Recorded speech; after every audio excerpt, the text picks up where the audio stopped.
What's good? What's good? Welcome to one of the dopest shows on YouTube where we talk about everything under the sun as long as we get back to the money, real conversations, and real solutions. I'm your host, Courtney Edgar.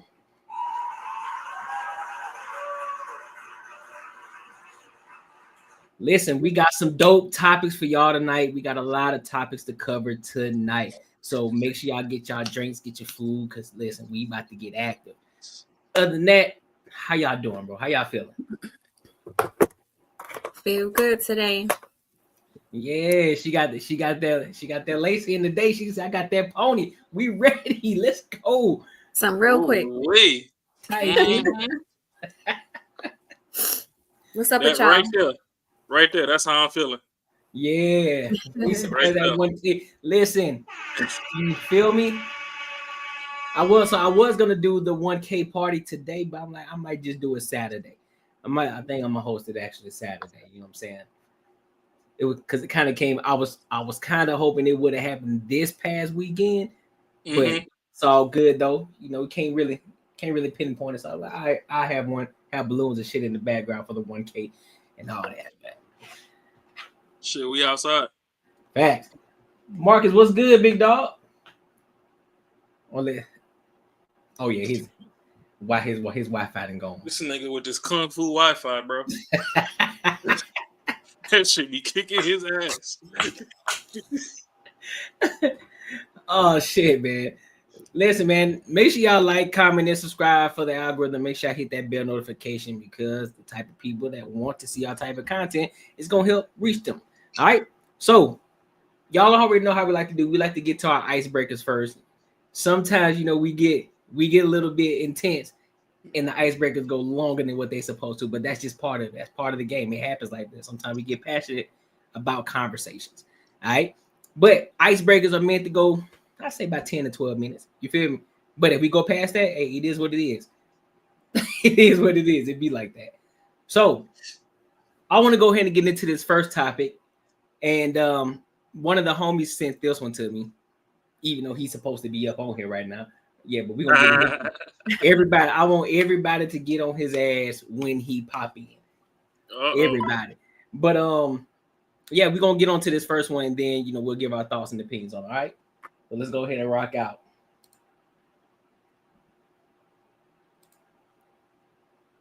While I was doing my makeup, as you can see, I started the base on my eyes. And this man, it may be petty. You can tell me if you think it's petty, but I'm gonna tell you why I don't think it's petty. We were planning on going out earlier tonight, but we're gonna go out later. And I'm thinking we're gonna get a cute drink. I'm gonna dress up, but let me just double check. I asked him what is the vibe? What's going on? What should I wear? He's like, wear something chill. I go, LOL, what are we doing then? Why would I need to be chill and wear sneakers? Where are we going at 10 o'clock at night? And when he was just like, he sort of didn't answer the question. He just never said it. And I said, well, I was thinking we'd go get like hookah and a cute drink or something, like nothing too crazy, but I would have liked to throw on a cute kitten heel, something cute. And he's just like, well, we could go do that. No, we can't do that because that was my idea. And you should have had an idea because you text me to be ready at 10 with no explanation. To me, that to me sounds like you have a plan. So you don't have a plan. So I was just like, never mind. We'll do it some other time. He calls me twice and he's like, oh, why do you have an attitude? And it's because that you didn't plan anything and it didn't sound like you had a plan. And it sounds like you half-assed it. He's like, oh, well, you said you wanted to go to hookah. You didn't know I wanted to go to hookah until after you said to wear sneakers. So no, it's not about the fucking hookah or anything. It's just like you just didn't have a plan. And whatever your plan was, you didn't want to tell me. And then he's like, oh, well, you want to go somewhere nice and fancy? I was like, I mean, we could have went to Pergola. Pergola's cute. It's a nice vibe. It's great music in there. The food's good. And I can wear kid like a kid heel. Damn, but bitch can wear a kid heel? Like, what is going on? And mind you, we're old. I'm 30 years old. He's 30 plus years old. Like, there's no reason why we should be going to a hookah spot filled with kids. I don't like to go anywhere where the 25 and up crowd is, and I don't want to go to the fucking afters. Yeah, when we get older, we go to nicer spots, quieter spots, where we don't need to be screaming over the music. Like, isn't you tell me, am I wrong? Because to me, I don't think I'm wrong. I really don't. You've been on my body. You've been texting me. You've been running into me. You got to text me back for this weak ass, half-baked ass plan. No. We're going to get back to regular content, but I just have to say that. Okay, side note. This is kind of funny. So I had lit a candle to say a prayer before I got ready for the day, just to say a prayer for safety and guidance. Before I lit the candle, the stick broke. So I was like, okay, let me use another one. Then I said my prayer. I prayed for safety, and now I'm sitting in the fucking house, bitch. Like, I know this is my grandfather's doing because he has always been an asshole. So I just know this is only his work. Like, I know he is crossed over. Because why the fuck am I sitting in the house? I didn't pray for that. Boy, what? Thoughts? I acknowledge that it was her fans and my. Hold on, let me go back. Let me come up out of that. There you go. All right, thoughts on that. I'm not speaking on it first. Yeah, go first. What? Yeah, What you got, Ro? No. We just got bamboozled. All right, you know what? We're gonna let our resident missus over here enjoy listening to us first. I mean, shit. If it's date night and obviously they want men and stuff to always be in charge of planning, picking, whatever. If you was just supposed to go with the vibe, then hey, show up, and wherever the fuck we end up, we end up. I mean, if you gotta bring 2 pairs of shoes, 10 pairs of shoes, whatever the fuck you gotta do. If you need 6 wigs in your purse, do you. But once I come grab you, What the bash? then, let's just rock out. To be honest, for me, for date nights and stuff, realistically, it don't matter what the fuck we doing. Let me come pick you up. I'm trying to get to know you, especially if I don't know you. Let me come pick you up. And if we fucking get in a SpaceX rocket and go to Mars, or we just go down to fucking Barnes and Nobles and read some free magazines, it is what it is. We trying to spend quality time together. So all this extra shit people got going on where they got all these high expectations, and if it ain't 50 floor hibachi and a limo service picking us up, I can't go. I don't know where the fuck shit went wrong. But I don't know. Shit burnt out. Ooh. Well, I would ask Marcus, but I don't even know if he ready yet. Marcus, you good? You good over there? Wi-Fi. I heard that nigga ass. Marcus, you good over there? Oh yeah, he ain't good over there at all. He over there struggling. He over there struggling streaming. He over there struggling streaming. Lord Jesus. So Kate, go ahead. What you got? No, you on the panel too. Go ahead and chat. Listen. Hey yo, Listen. I'm about to grab my drink for her tonight. Listen, I want to hear what your thoughts are. I'm always gonna give my thoughts. I know. What's go in ahead. that? Nah, what's in that cup tonight? Nothing water. It's water. All All right. Well, since you the lady of the room, I'll be in to you. No Diddy. She trying to flame us up after. Yeah, she trying to.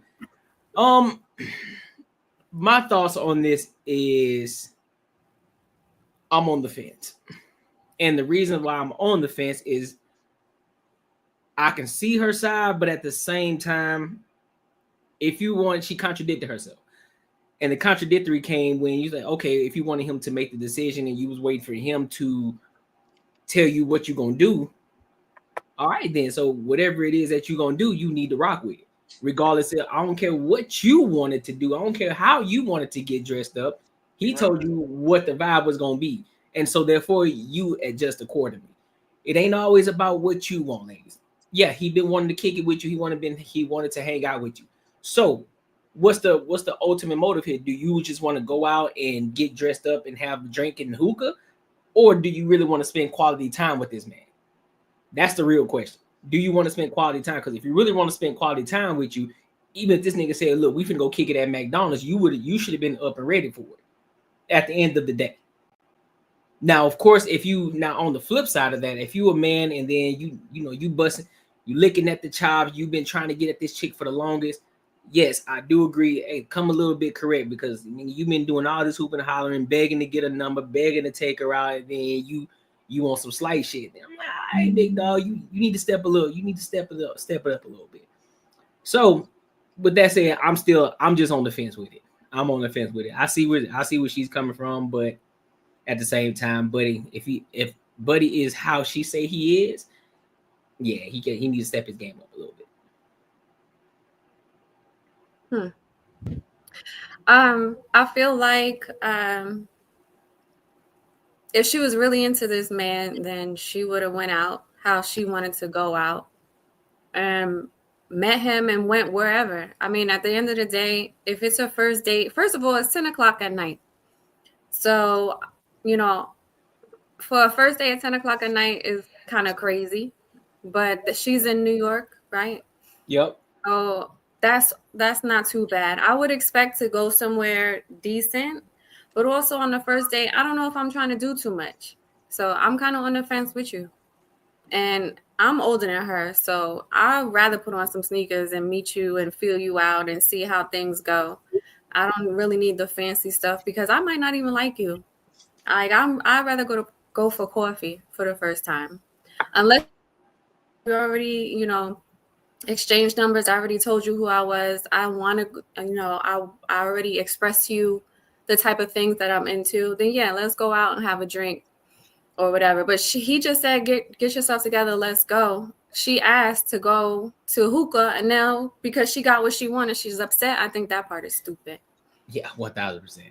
I mean, he was like, yeah, let's go. Fine. If that's what you want to do, let's do it. But I don't know. Maybe they should have gotten to know each other more. I don't know. I think she just wanted to be a little brat, and she just want things her way.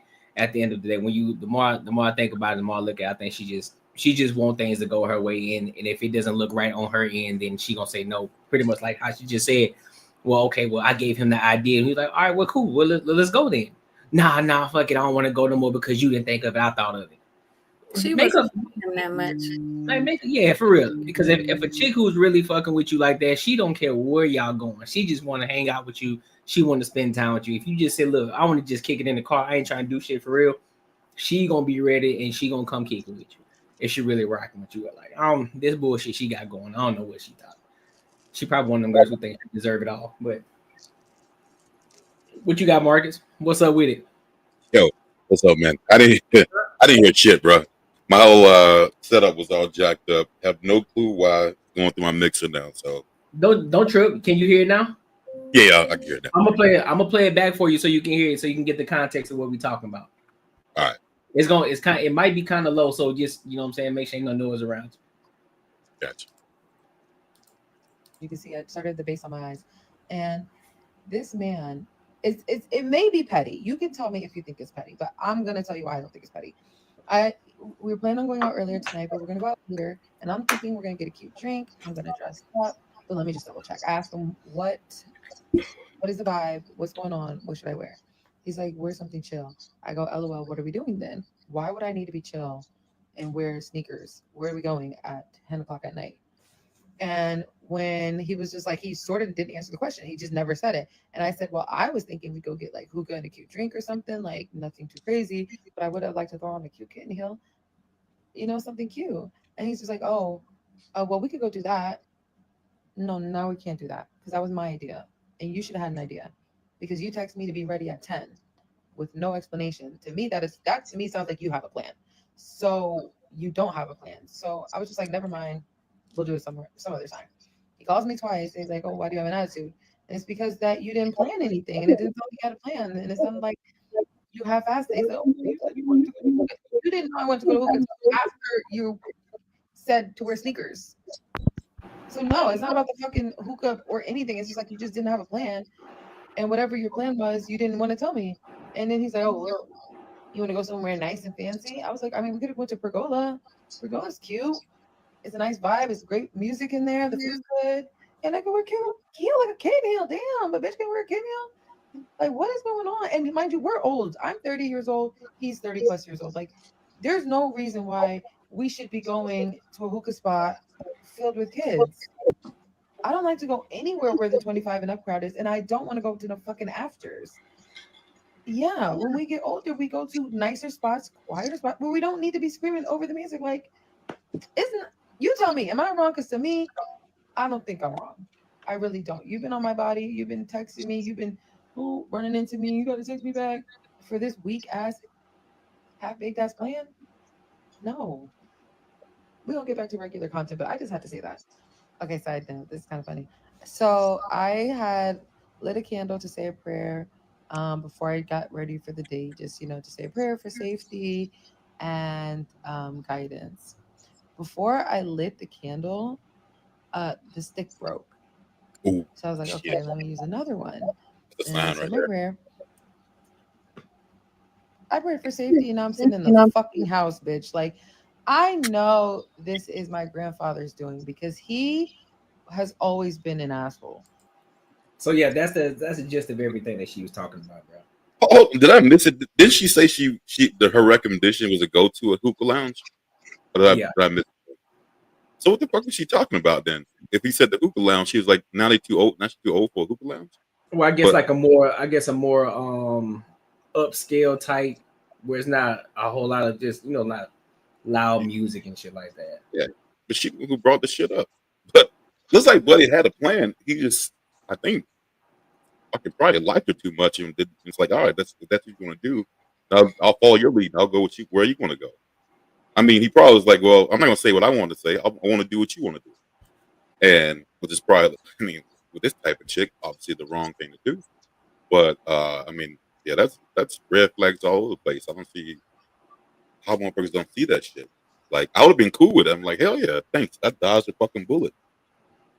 Like, yeah. She don't deserve it. I mean, I hate to talk about people's looks and shit, but she ain't that damn. Actually, I do think she wants someone who has a plan. He spoke to her before, giving the energy that he wants to pursue her rather than giving her nothing. Like I said, Ashley, I mean, I get that too. I mean, I'm on the fence about it. But I think at the end of the day, if she really wants to kick it with him as well, regardless of what he would have brought up, she still would have been ready to go. Because in her head, she automatically thought, well, we finna go do something extravagant, or it's something that she already wanted to do. So based off of what she said and watching this video again, in her head, she already had in her mind where she wanted to go. However, what he wanted to do didn't align with what she actually wanted to do. So she don't even know what he wanted to do. At the end of the day, they could have been walking around the streets and he didn't want her to have heels on. You know what I'm saying? There's all kinds of things that could be going on in New York. Now, if he's like, oh, we're going to, put your sneakers on, you can just come into my house, that's corny. Like, that ain't happening. But she really doesn't know what he wanted to do. And maybe he was just going to wing it and want her to be comfortable. I'm not trying to back him up like that.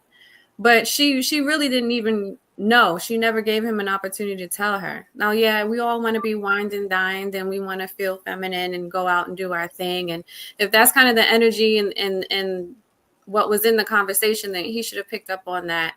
But if she's letting him lead and that's where he wanted to lead her and she wasn't with it, then she really didn't like him. She really wasn't. And I'm not doing that. And I'm not doing that. I'm not whining and dining nobody on the first date. That ain't happening. It's not happening. I don't care how much I'm rocking with you. I don't care how much I like you. I don't care. Money in the pocket. I don't care. I'm not doing that because I want to feel you out first. So it's gonna be some chill. It's gonna be some low key. You don't even need to get dressed up. You can wear sweatpants for all I care. My goal is I want to get to know you on the first at the jump. So don't even expect no dinners. I might buy you a large fry at McDonald's. but other than that, not ever. But I won't even buy my own self McDonald's. You better not ever buy me. If you kicking it with that man, he just said, look, you know what? I'm gonna grab you a quick little fry real quick. That's him just even thinking about you. So that's some minuscule, some detail. Like, hey, look, I see she ain't ate shit. Look, I'm gonna grab you some fries real quick. What you mean?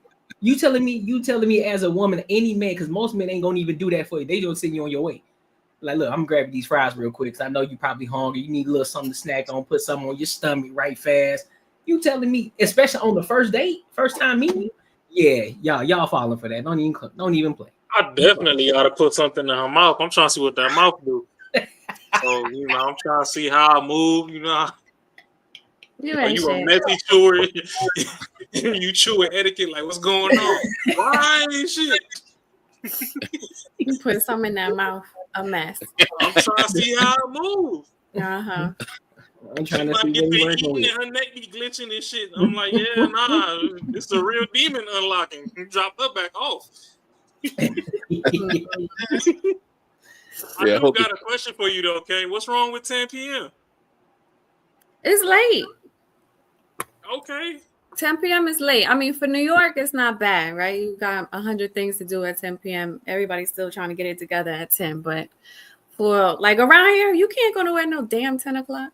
Yeah, you ain't lying. I ain't going out no 10. If I'm about to at be, 10. I'm ready to be in the bed. You should have hit me at 7, 8. Most restaurants' last call is at 11. Yeah, that's the problem. I ain't going out for last call. Nah. Yeah, you go out for some drinks, 10 o'clock. I might want to get some candlelit dinner when the restaurant's actually. You could light that candle at 8 o'clock. Nah, It the still restaurant's too busy. Then No, it's motherfuckers not. still in there with their little baby kids and shit that need to be in the bed and shit. Nah, they're going to bed at 8. Mm-mm. Nah, I'm going to get drinks. Thank you, Ashley. You bugging. And Both of them. Listen, y'all can play bougie all y'all want to. Y'all finna get a hot McDonald's fry large. I guarantee you gonna be straight. I will not buy myself McDonald's. Nope. All I'm gonna say is women need to wear them sweatpants. The same way y'all like us in sweatpants, that booty be hitting different in y'all sweatpants. I'm trying to tell you, boy. That thing like, hold on, what's all that movement back there? Hey, I got a public beef. Women, quit wearing black pants. I can't even take a picture of the ass and send it to the homies to let them know what I done seen. It don't translate on camera. He said, take a picture. Yeah, if you put some color on that ass, I could be like, hey, look what I done seen today. Like, I get in and I will do in and out then. There you go. That line's out of here. Yeah, I ain't ate McDonald's in over a decade, so so y'all bougie. So y'all too good. Oh yeah, McDonald's is straight poison out here. It's not that I'm bougie. It's just actually resurged these couple of months as we have seen. But McDonald's is always in the news for some fuck shit. I don't want to eat nothing from no company that don't know how to hire people. Because even internationally, you have people spitting in burgers, nutting in burgers. Now you done got managers getting killed by fucking employees. Like, it just ain't seem like they knew how to hire people. So, listen, if y'all can't even get regular, nah, I'm cool. I'll take them. You don't even gotta talk to nobody. You go up to the board. You you're right. That heat'll kill it. That heat'll kill any kind of germs on that. That heat'll kill everything. I need my shorty to know I got hoes. I'm gonna take her to side bay. We going to Wendy's. 4 for 4. She gonna get us right. Wendy's is the same shit as McDonald's. Y'all terrible. Listen. I get you some raisin. Get you some raisin cane fries. How about that? Get you some raisin cane fries. You good, man? I don't even eat canes. Nobody want that damn water fried chicken. Man, you crazy. Niggas gonna eat it when they hungry. The most seasoned thing on Cane's menu is a toast, and I stand on it. It's the sauce. The sauce got a little something to it, but everything else. I don't trust nobody cookout that talk about sauce. If I need sauce, the food trash. Sauce should be optional. Not yeah, you need that sauce over there. Then that food is trash. The sauce is optional, not mandatory. Cool. They probably call it, all right, cool. Chick-fil-A fries. They cost the same as McDonald's fries. So you straight. Either way, it's fries. Whether you want it straight or square, either way, you got it. It's fries. Let me find out that bougie. She like the waffle fries. Okay. The waffle. What you like, the Polynesian sauce with the Chick-fil-A sauce? Yeah. She trying to clock that fry and show off her nails while she eat. A mess. Bruh, y'all see, look, we already going derailed. We passed 15 minutes. Next subject. Where's homie at? We already at 20. We already damn near 25 minutes. See, fucking with y'all. Fucking with y'all. Listen, man, make sure y'all like, comment, and subscribe for the algorithm, and make sure y'all hit that bell notification. All right. So I want to go to this next topic. Still we still on icebreakers here. There's a whole lot of sassiness going on out here in these streets. You hear me? A whole lot of sassiness going on, and in particular, It's all black men. It's a lot of it. It's a lot of it going on. So I'm gonna play 2 different videos. You got one, some young YNs, and then there's another video with this red dress thing that's going on down in New Orleans. All right, so I'm gonna play both videos and then we'll give our thoughts. All right, make sure y'all like, comment, and subscribe because this shit is diabolical. Black Cat 3. Whoa. I cast polo. I cast lace straight on the bottoms. You go ARD draws. We go black. We can just look at this shit, bro. I cast skirt. Tights. Black Cat. Now, I go I cast polo. I cast lace straight on the bottoms. You go ARD draws. all right, now I'm gonna play. But this cat's That's supposed to be straight. one video. But hold Are up, they though. supposed to be straight? Yep, I'm guessing so. Yeah, that's the status section of my mouth. Well, let me run it back. That motherfucker's definitely straight. Don't pull it down.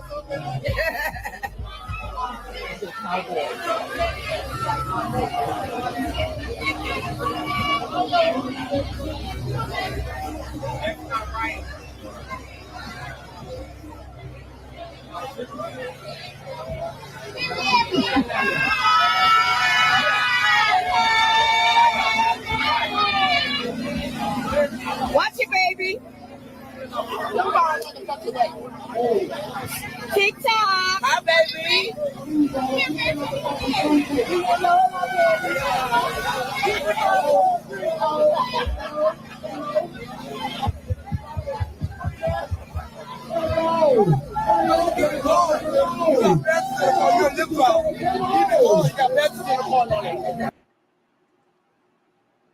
Back the goddamn shit!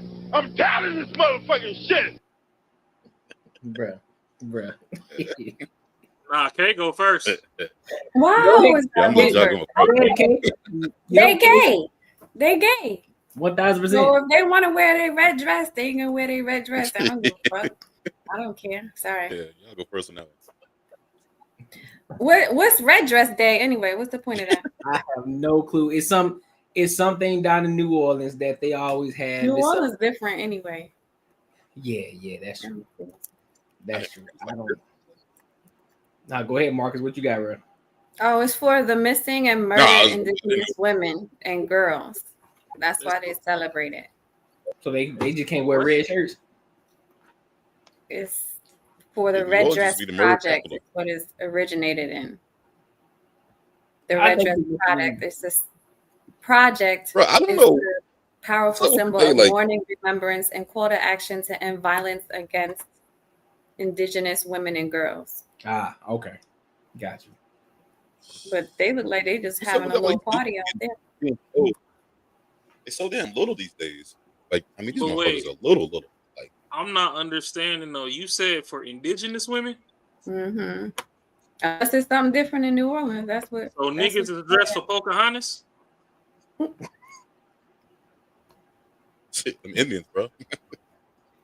So, Niggas just so don't Native, want that's not even Americans in New Orleans. bro. I don't understand it, bro. So niggas just can't wear a regular shirt.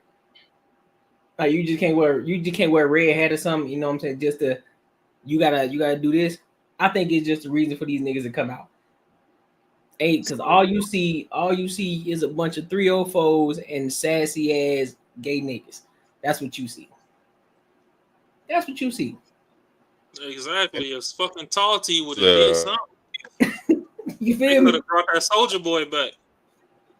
Oh yeah, it's still masculine Hey, though. this- So I'm gonna throw the hat on and I'm gonna have the J's on, so I'm gonna be fresh as fuck out there, bit for real. Boy, you better get the fuck out of my face.